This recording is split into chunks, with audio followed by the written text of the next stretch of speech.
Hello, it's your favorite sports Unc here. Don't forget to hit that subscribe button to join the fastest growing community on YouTube. Remember, Nightcap doesn't happen without you. So please subscribe or you're going to make Ocho cry. All right, ladies and gentlemen, we have Caleb Plank joining us. Caleb, how you doing, man? Man, doing well. Appreciate y'all having me on. Appreciate you coming by. Obviously, we got Canelo Crawford. We got Crawford moving up 2 weight classes. Basically, he's only had one fight at 54, so basically it's a 3 weight class jump because he's going from basically 47, skip 54, skip 60, going to 68. What is your expectations in this fight? Because everybody's like, can Bud take a punch?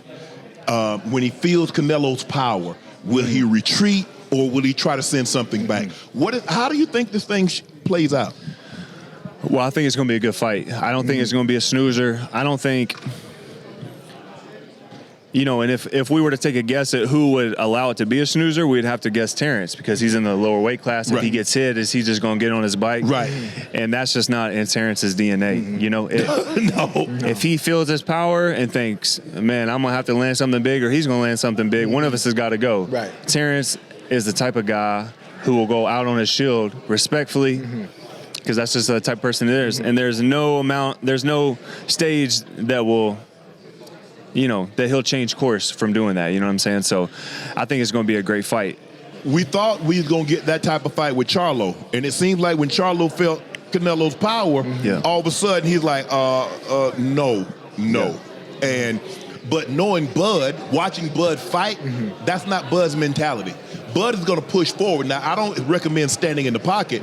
Bud can box. And I think in order for him to win this fight, I don't believe he can beat him in a slugfest. I believe he's going to have to outpoint him. What say you? I think that the thing about Terence is he can fight left-handed, right-handed, and just as importantly, he can fight at long range, he can fight at mid-range, and he can fight at close range. And, what do I know, right? But I think, I think it would be wise of Terence that he's either going to be boxing on the outside or he needs to be all the way inside. He doesn't need to be in between. He doesn't need to be at mid-range. And when he's on inside, he can smother, but he doesn't just have to do that. He can fight on the inside. He can box on the inside. He can take angles on the inside. Yeah. But he needs to be close. So he needs to either be all the way in or all the way out. Right. And that's just my, 2 cents on that. But at the same time, there's a saying for a reason, and it's that there are weight classes for a reason. You know what I mean? And as you spoke to, Terence only fighting once at 154 against Madrimov, which he won, and now moving up 2 more, but spending most of his career at 47 and 40 and 35. But with the greatness that he's accomplished and how great he is and how great, it's like, where do you draw the line in the sand on the tipping point? Right. And that's what I'm excited to see. If you could write the perfect story with it coming to an end and your control of that ending, where you are right now in your boxing career and everything that you've accomplished, what else do you have left that you want to achieve in that story? I think, I think children give us new perspective. You know what I mean? Yeah. And Congrats, by the way. I'm a daddy of 3. Got, 2 here with me. And, I think it's important that we show our children that even if we stumble, even if we fall, that's no reason to stay down. You got to get up, you got to dust yourself back off, and you got to keep going, regardless of what social media or the world or your best friend is telling you. You owe it to yourself. And so just for me to add to my legacy of accomplishing what I can, whether that's another world title or, there's big fights out there for me that where a title's not even involved. Right. And so I'd love to be a part of those big fights. Put more money in my bank account don't hurt neither. You know what I'm saying? But money's not my continuing reason. You know what I mean? It's about showing my kids and my children what you can do if you put your mind to it. Right. Do you think the addition and the resurgence of Turkey Ali interest in boxing has changed the landscape of it, allowing some of the great fighters to take chances fighting other great fighters? Yeah, I mean, if he's trying to bring it together as a whole and one, where there's not other companies, Right. is that what you're speaking to? Yeah, in a sense, boxing fans like myself, it was very difficult for us to get the fights that we wanted to see. Yeah, because but so many fighters weren't willing to take chances. They don't want to take any. Want to protect the zero. Yeah. For instance. But Turkey's not going to be able to change those fighters' minds. You don't think It's up to the fighter Right. to decide that I may lose my O, Right. but me proving how great I think I am is more Right. important than that. Right. And I did that before Turkey got here. Yeah. And not that Turkey's not a great thing for boxing. Right. But I'm just saying, him coming along doesn't necessarily mean that he's going to be able to change everybody's mind. He didn't change Terence Crawford's mind because Terence has been doing that. He didn't change Usyk's mind because Usyk's been wanting to do that. Yes. You know what I mean? Yes, sir. And so, I like that. I like what you said. yeah. Chad, listen to what he said. Greatness is not tied to a zero. See, people have tied boxers, a lot of boxers have tied greatness to undefeated. Sugar Ray Leonard and Hearns and Hagler and Ali and Foreman and Frazier, they fought the best because I believe I'm great. Yeah. Whatever happens, I believe I'm great. And if you think you can beat me, then let's get out there and roll the dice Let's and see. prove it. Let's prove it. Yeah. And, you know, not all, there's fights before, let's say before Turkey came along, there's fights that haven't gotten made. Some of those may be because of powers that be. Right. But I can assure you that a lot of it is because there's certain fighters that don't want to get in there and be proven wrong. Right. And they're only going to fight fighters who they know they can prove themselves right against. Yes. But that's not greatness. Right. That's the witness protection program. But, if you think about it, let's say, you know what, I can fight somebody that really challenge me, And there's a chance I could lose. and I can lose. Yeah. I can make 20 million, or I can fight this guy I know I can beat and make 12. Give me that 12. Yeah. Give me that 12. Yeah. And in the meantime, I'll continue to grow my brand as a fighter, my personal brand. I'll continue, you know what I mean? And by the time I do lose, I've made $300 million. Right. I'm cool. Yeah. I'll just walk away. Do you think one of the reasons that fighters don't want to take a chance of having a zero, you think it affects them being the A side, affects their purse, affects the kind of money they're able to command when it comes to big name fights? Yeah, there's fighters out there. Like, for instance, I lost my last fight. I'm still one of the most popular fighters in boxing, right? But you're a draw. You're different. But I'm a draw. You're a draw. But I'm not saying my team Right. is doing this to me. Yeah. By no means am I saying that. But I'm saying there's other people out there who work in boxing who will tell a fighter, we'll try to convince him otherwise. Oh, you lost, so you're not a big draw. So now we're going to pay you this instead of that. When you do put asses in seats, and then again, I'm not talking about me personally, but there's people out there who try to convince fighters otherwise. So that's one reason Right. they try to play it safe. Okay. Is there a fight out there that you want? That ain't a fight, man. Yeah, it is. Is it? Yeah, why not? Get the people what they want. Ask the chat. That's what they want to see. Caleb Plant versus Ocho. That's what they want. Yeah. You don't think so? I ain't heard it. I ain't heard it. But he listening for it. I mean, hey, we can make it happen. He said No, we. I train. I train with Caleb, man. No, I'm saying I train. Tell him we train together. Ran his ass out the gym on day one. You ready about the gym on day Out one? the gym on day one. Listen, I'm just. You building up. You got to go in camp, in different camps, so I can. So you take a little something of everything. No, but that's something Everybody. that I respect about Ocho is, like, he's accomplished everything and done everything that he has in his respective field, and then for him to come over to such a Dangerous. treacherous Yeah, sport. you don't play boxing. dangerous. And really care about the fighters and really come be a part of our camps and not just talk about it, but get out there. And I've seen him do road work with fighters. I've seen him spar with fighters. I've seen him, hit the bag. And a lot of us were in positions where that's like the only way we could even stay alive. Right. But it's the same for him. You know what I'm trying to say? It's like, I can appreciate someone who can come from a different field and not have to be And a he part doesn't of have boxing. to do that, but he's out there doing it. And he's in the trenches. Yeah. He's been in the trenches with us. Yeah. Taking it serious. Yeah. But he still stands no chance. Zero. No, Nah. I'm finna fight Andre Ward. Yeah? Yeah. No, he's going to. Say what? You're not on my side? I didn't say that. I'm going to keep my comment. Okay. What was you about to say?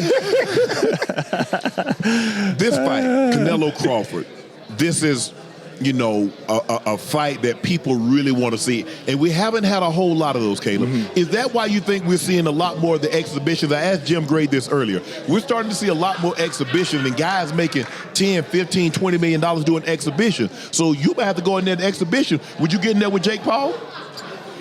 Yeah, I mean, That wouldn't be fair. But you killed Jake Paul, man. no, I do want to say something about Jake, though. He's bringing eyes. It's similar somewhat to me talking about Ocho, you know. Right. He's put Everything he's accomplished, everything he's done, all the money he's made, and then for him to step into a sport like boxing and put that work in with people like Coach Wade and Jay Leon and all them guys, he doesn't have to do that. Nope. And I thought, man, he lost to Tommy Fury. Like, we about to find out if he really wants to do this or not, or if he was just riding the wave. And sure enough, he stuck around and you know, he doesn't have amateur experience, so he is using some of these guys to gain that experience as he steps up. But, you know, you do have to tip your hat to a guy like that. Right. But if your fight, so this is the biggest fight we've had in a while, and we don't get big fights like we used to. We used to get big fights damn near every other month, at least 2 to 3 times a year. This might be this is the biggest fight that we've had in 25. So who would you like to fight that, you know, he's like, okay, man, we're gonna come out, man. We need to see this. We need to see this Caleb Plant fight. We need to see. This is what we need. This is what we need to tune in for. Yeah, I think me and Berlanga. Yeah, you know, that's a fight that I've been calling for. You know, I think me and Charlo. You know, that's another fight that people have been calling for. So I like that. Wait, what Charlo? Jamal. Yeah, 160, and now he's moved up to 68. And belt or no belt, you know, that's a big fight because it's the fighters who make the fights big. Correct. That's a good one. But a lot of times people think, well, if I ain't fighting for the belt, why the hell am I fighting? But you everybody to be great. But you fighting for legacy. And, you know, my dad used to say, people like, legacy or money. The legacy fights are the big money fights. Is this a legacy fight? How much money do you think is attached to this fight? Woo. All my biggest fights, all my legacy fights have been my biggest money fights. You can get both, but they try to frame it like legacy or money. Right. You can get one. You can get both in the same night. Yeah.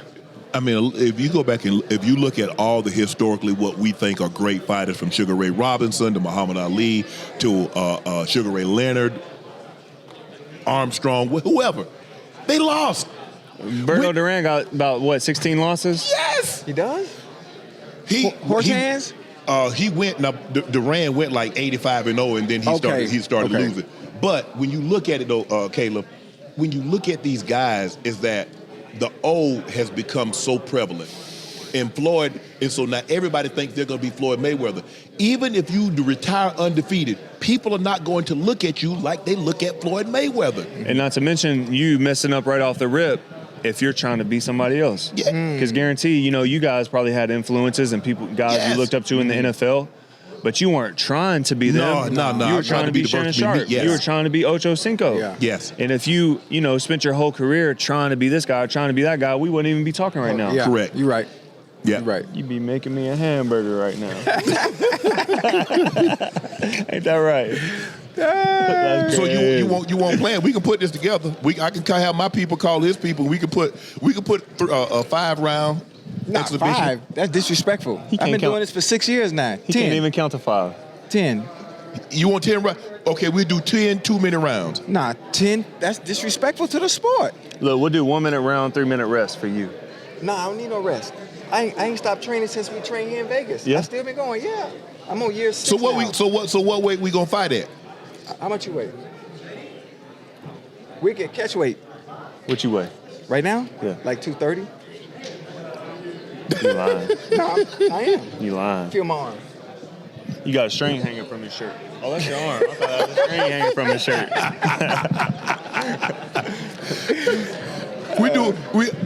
We do 68. 68. He can't get that. I mean, he 185. He might can only do 75. Whoa. Can you come to what? Can you meet him in the middle? I'm 205. No way he can make a 68 with a noggin like that. Nah. Nah, he ain't making no 68. I wouldn't make that. 75. He probably about 88 now, so he might can come to 75. I'm 205. He ain't going I knew to you 68. wasn't 230. You're 205. I'm 205. Huh? Okay. 205. Now I'm gonna focus on Andre Ward. I'm focused on Ward. You won't even make it to me, brother. So if you have to handicap this fight, it goes the distance, somebody ending it. So when we go into the scorecards, how does this thing play out? Man, You got outboxing. That's it. he's going to have to be all the way in, be all the way out, be smart, not exchanging the mid-range too much. And it's hard to say. You know, for me, like, I always give the boring answer of we're just going to have to see. But when you have two great fighters in there, you can guess what you think might happen, but that's really all it is at the end of the day. Right. You know what I'm saying? It's Terence had a fight like that before with somebody. No one could guess that things were going to go down like that. Right. You may him and Spence. You know what I'm saying? Yeah. You can guess, but you know, a broken clock's right twice a day, right? Yeah. So I think it's best that we just let the fighters get in there and show us what it is. I like The question that everybody asks: can he take his power? Once he feels his power, will he retreat? Canelo, I mean, when's the last time Canelo stopped somebody? It's people it's like, well, can Canelo stop somebody? But normally Canelo is fighting people at 68. He's fighting people, 68 or above when he fought Bovell. But now he's fighting a much smaller man, and he feels that he can sit down even more on those punches. Yeah. And does he try? Yeah. It's like, I can really, really make a name for myself if I get Bud up out of here. Yeah. And there's a chance of that happening. I think that's why everyone's intrigued. Now, is it going to happen? We don't know. Now, another thing is, Canelo's got a great chin. He's been hurt by Miguel Cotto's brother like 15 years ago, but he hasn't been rocked much since then. Right. Now, I was about to say that Crawford can't clip Canelo. Yeah. He can. But we also have to remember, even though Canelo is the harder puncher, in boxing, it's not about who's the harder puncher. It's about who lands the harder punch. Right? In timing. Yeah. You know what I mean? He had some battles with Golovkin. Yeah. And Golovkin hit him with some. How he Yeah. didn't go down from some of those shots that Triple G hit him with? Yeah. I still don't know. And, even like Berlanga saying he hits harder than Canelo. But when they fought, he didn't land the harder punch. Right. Correct. Right. Yeah. You know what I mean? And landing the harder punch takes time and distance, rhythm, IQ, Right. trap, setup. So Yeah. just because you hit Walk harder. somebody into something, move it in a direction, and you catch him clean. Yeah. It's a shot that you're not expecting. Anthony Durrell hits harder than me, right? Right. Yeah. Oh. So Caleb Plant, ladies and gentlemen, he said, hey, you're going to have to watch this fight to find out who wins. But he said he can take Ocho. easy I work. recommend Easy 10 work. 2-minute rounds. 10 2-minute rounds. 5 2-minute rounds. Very good to see you back. Yes, sir. All right. Yes, sir. 230 my ass. You gonna feel it?